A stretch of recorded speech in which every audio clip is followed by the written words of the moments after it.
Have you ever felt like you're just stuck?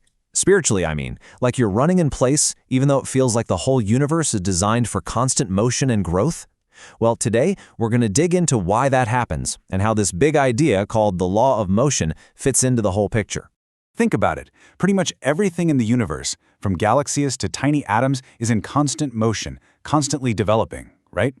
So this universal law should be pushing us spiritually too. And yet, for humanity as a whole, our spiritual consciousness seems kind of stalled out. So what's the deal? What's blocking our path? Okay, let's start by looking at this feeling of being stuck. It's the core of the problem, really. The state of spiritual stagnation. So here's the big paradox we're dealing with. There's this incredibly powerful universal law of motion that's supposed to push us toward enlightenment, but it doesn't seem to be working on us like it should. And that means something has to be actively getting in the way. So what is that something that's messing with the universe's natural flow? Well, it's actually the most powerful tool we have, our own free will. The answer to this whole puzzle is, believe it or not, free will. Think of it like this. The law of motion is the engine in our car. It's always running, always ready to go. But our free will, that's our hands on the steering wheel. We get to decide the direction, the nature of the trip, and how hard we press on the gas. And this puts personal responsibility right at the center of everything. The universe provides the fuel, the potential for movement, but it's us. We are the ones in the driver's seat. Every single choice we make, big or small, sets our course. But okay, if we're driving, who's holding the map? This brings us to a really critical idea. We have to choose our inner guide.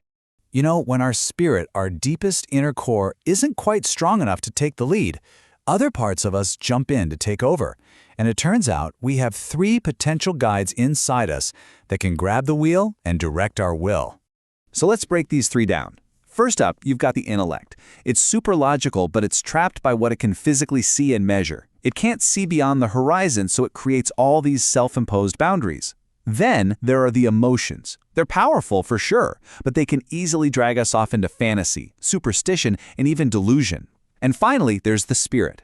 It uses a totally different tool, inner insight, or what we call intuition. And that's the only guide that leads to real, genuine progress. So this choice of which guide to follow, it basically puts us at a huge fork in the road. It creates 2 completely different paths that lead to 2 vastly different destinies.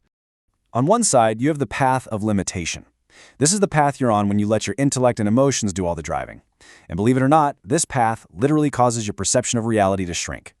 On the other side, you've got the path of expansion, which is guided by your spirit and intuition. And that path leads to an ever-expanding horizon of understanding. I mean, let that sink in for a second. The path of limitation isn't just about standing still, it's about going backward. As we go down this road, we can actually start to lose our ability to understand things.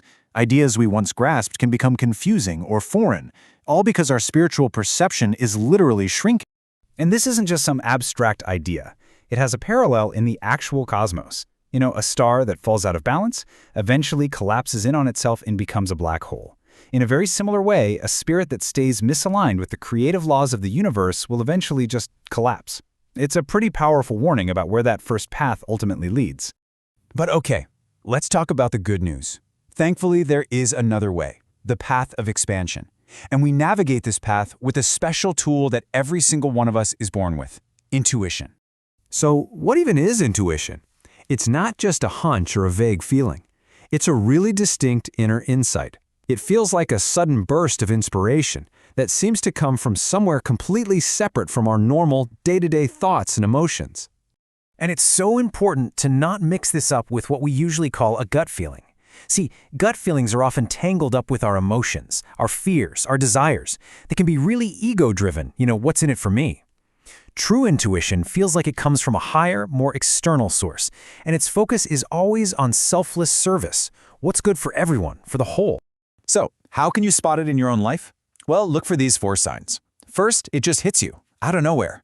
Second, it often points you in a completely new direction you hadn't even considered. Third, and this is a big one, it might even go against what your logical brain has been telling you. And most importantly, number 4, it will always, always compel you towards selfless action. But here's the catch. Intuition is basically a muscle. If we ignore it, if we don't actively listen for it and put it into action, it gets weaker. it atrophies.